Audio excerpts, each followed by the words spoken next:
ইউসুফ আলাইহিস সালাম এক পর্যায়ে বলেছিলেন যে আমি যোগ্য, আমাকে দায়িত্ব দেন। মনে আছে আপনাদের?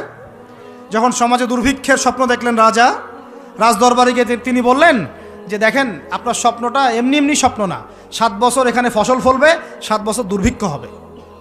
যদি আপনি আমাকে দায়িত্ব দেন, আমি ইনশাল্লাহ এমন একটা অর্থ ব্যবস্থা প্রণয়ন করব যে ইনশাআল্লাহ এই দুর্ভিক্ষের কবল থেকে মানুষ বেঁচে যাবে। মানুষ বাঁচে নাই। ওখানে এখানে প্রমাণ হয় একটা জিনিস, যখন দায়িত্ব নেয়ার যোগ্য কেউ দেখা যায় না, তখন যোগ্যদেরকে কথা বলতে হয়। যোগ্যদেরকে কি করতে হয়? কথা বলতে হয়। এখন দায়িত্ব দেখতেছেন না কাদের হাতে?